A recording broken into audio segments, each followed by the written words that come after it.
art supplies over the last couple of weeks, so I thought I would do a little art supply haul. I have a box in the other room of some of the other ones I purchased, which I purchased most of those in person. So I'll visit those in a minute, but this is what I ordered online because I couldn't get it in person for whatever reason when I went on my trip to Portland. Let's get into it.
So up first, I bought the Holbein Acryla Gouache paints in Leaf Green, Cosmos Pink, Light Yellow, Ice Green, Ash Green, Burnt Umber, Rose Violet, Viridian, and Misty Green. I bought one Caran Luminance colored pencil in orange, some Copic sketch replacement nibs for my dried out pens, two Copic sketch ink refills in neutral gray and pale chiffon, and then some new Copic Ciao markers. This first one is in light crockery blue, warm gray 0, cherry white, pale cherry pink, copper, cool gray, tea orange, and cool shadow. Then I have this really pretty set of Holbein Artist Watercolors. I believe this is the spring palette. First I have Brilliant Pink, Shell Pink, Naples Yellow, Juan Brilliant No. 1, Leaf Green, Compose Green, Emerald Green, Compose Blue, Horizon Blue, Verditer Blue, Lavender, and Lilac. Next, I decided to try some Arches watercolor paper. This is their watercolor block in a square 7.9 inches. I also decided to try a butcher tray as a palette for my paints. And then I bought of Daniel Smith extra fine watercolors in Cobalt Teal Blue, Opera Pink, Phthalo Turquoise, New Gamboge, Quinacridone Red, Lavender, Pearlescent White, Yellow Ochre, Alizarin Crimson, and Phthalo Green. I purchased 6 Derwent Inktense colored pencils to try in Teal Green, Sea Blue, Sienna Gold, Mallard Green, Crimson, and Carmine Pink. I got 2 tiny little paintbrushes from Princeton, Velvet Touch, and this is my favorite paintbrush brand, and I love how small these are. I also bought 2 of the Winsor & Newton Professional Watercolors in Payne's Gray and Raw Umber. I also bought 5 gorgeous inks from Ferris Press. These are in the colors The Fluttering Heart, Lapis Lullabies,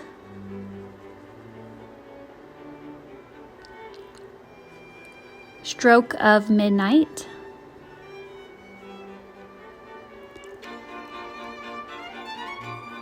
Workshop Wishes,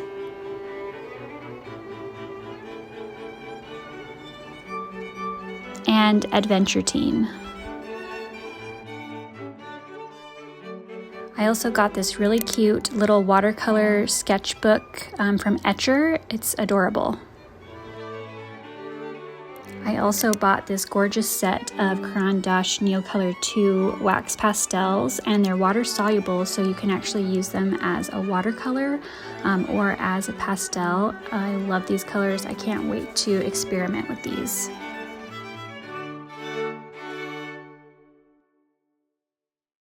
I bought this tiny little jar of Copic opaque white ink. I thought it would be great for adding highlights. And I bought some Tombow brush markers and some colors I was missing. These don't have color names, but you'll see the numbers in the swatches part of the video.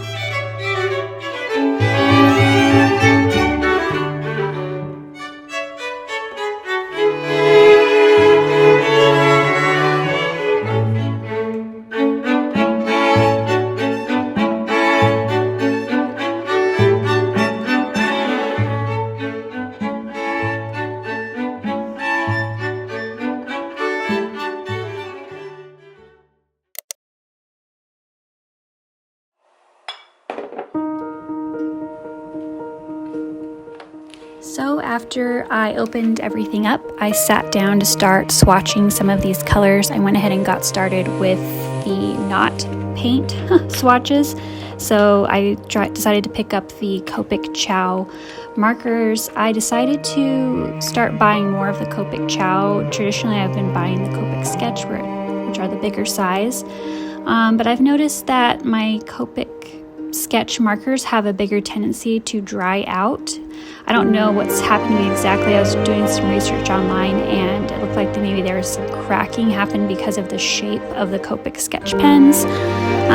So I decided to switch over to buying Copic Ciaos. They're a little bit smaller, but they're still refillable and they aren't as likely to have a problem with drying out. I haven't experienced any problems with a single Copic Ciao marker drying out on me before.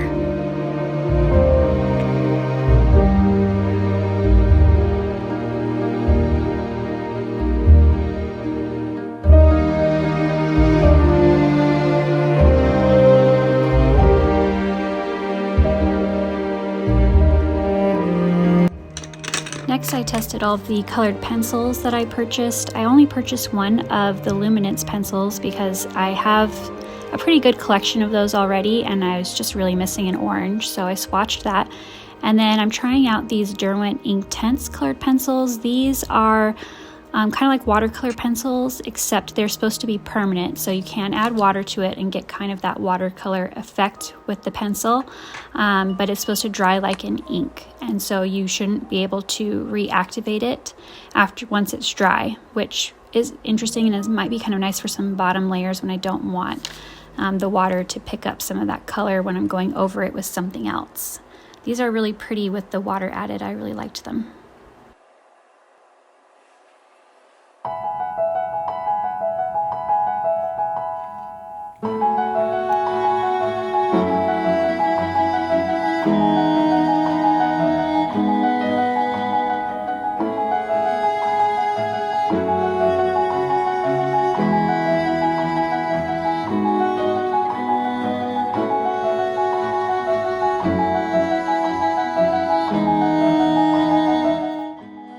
Next, I swatched out my Holbein Acryla Gouache. This is probably one of my favorite paints to use. I do have a lot of regular gouache, which is kind of more like watercolor. You can reactivate it, but these acrylic gouaches you can't. These you would treat more like acrylic paints. And I do really like working with them. I love how smooth and I love the matte texture. There's no shine to them once they dry, which I've always been a matte girly and I love that effect. So these are one of my favorite art supplies and I just wanted to pick up a few more colors to have in my arsenal. And I've already been using them in a few of my paintings that I've been doing for the Christmas season. And it's been really fun and I just love the texture of these. I already knew I would love them. I just wanted to try a few more of the colors.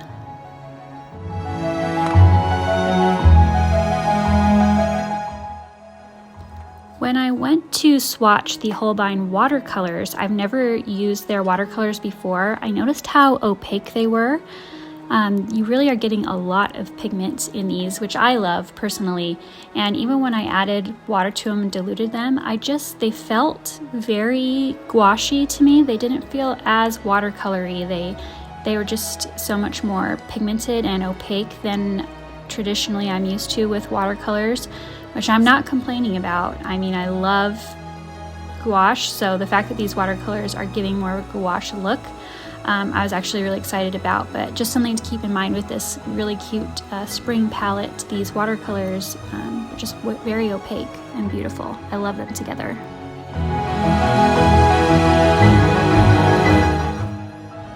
So next I tried these really fun Daniel Smith watercolor sticks.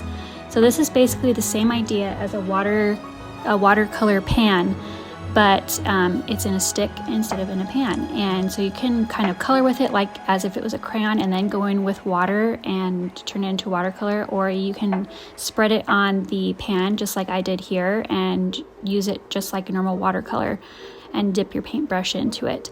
So I did both. I went through and I just drew directly on the page with them just to see what they would look like without water, and then I went in and added the watercolor version with my paintbrush that I had put on my palette.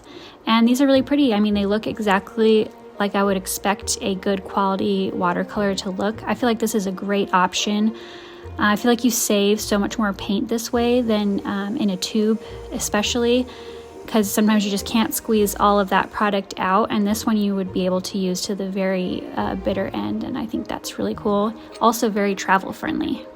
Next, I swatched all of the Ferris wheel press inks. I got these in a couple of different colors. I don't use these as much in my art. I like to use these in my fountain pens when I'm writing. Sometimes I do draw with my fountain pens, which is pretty too. Especially the gold and bronze inks are really pretty to add a little bit to a drawing or a sketch. These come out pretty flat when I swatch them out, but in reality they have some like glitter and metallic effects to them, which I feel like shows up a lot more consistently when you're writing with it with a pen versus painting with a paintbrush. Then I swatched some of the Tombow brush markers that I purchased. Like I said earlier, these do not have color names, they just have numbers. But I love this set together. They were sold together as a palette, as like a pre-selected color palette. And I actually used them in an illustration I did that I'll be sharing on Instagram soon of just some marker drawings of some of my favorite Christmas traditions. And yeah, it turned out really cute. Alright, last and definitely not least, I used the new Caran Neocolors that I purchased. I went ahead and wrote down all of the swatch names just to make it easier and faster to swatch it all out. I did 2 rows, one row to show what the pastel version would look like, and then the second row I'm going to go in and add water to it and see what the watercolor effect looks like. These felt like using crayons, but grown-up crayons, and they were so smooth. Like spreading them on the page was just so, it was very smooth, kind of felt a lot like using an oil pastel. And yeah, these are a lot of fun. I can't wait to play with these more in my sketchbook. I'm not exactly sure how I'm going to use them yet, but the colors are beautiful. The watercolor effect is especially cool. Please excuse my camera that was in frame there for the side view. But yeah, I love all of these together, and the watercolor effect turned out even better than I thought. I thought it would be maybe a little grainy when I added the water, because it is, and I broke a Neocolor. I don't know if I picked it up too hard or what, but luckily only one out of all of them snapped in half, and I can just tape that back together. Anyways, the watercolor effect was way more impressive than I thought it was going to be. It looked exactly, once you added the water, it just looked exactly like a watercolor. You couldn't even tell it was ever in a solid form that was just scrubbed onto the page. I think you could probably also take a paintbrush and just kind of smear it on the colored pencil and pick up some pigment and go just right in with your paintbrush without having to put the color down on the page first as well. I can see that working out pretty well. Kind of similar to the Daniel Smith watercolor sticks actually. Obviously they're not exactly the same. The watercolor sticks were definitely a lot harder. They weren't as smooth. You had to like use a lot more pressure to put it down on the page just in the dry format. These just like, they spread on the page like butter. It was so satisfying to use them, so I will be definitely playing around with these a lot more. And that's it for swatches. I just wanted to say thank you so very much for watching this video and for joining me in unboxing and playing with all these beautiful art supplies. Please like and subscribe if you haven't done so already. And if you'd like, please take a look at our Patreon. This month our theme is Celestial, and it's very colorful and very gorgeous, and there will be all sorts of rewards going out for this theme, so take a look at that if you haven't already. Thank you so much. I hope you have a great day, and I'll see you next time. Bye!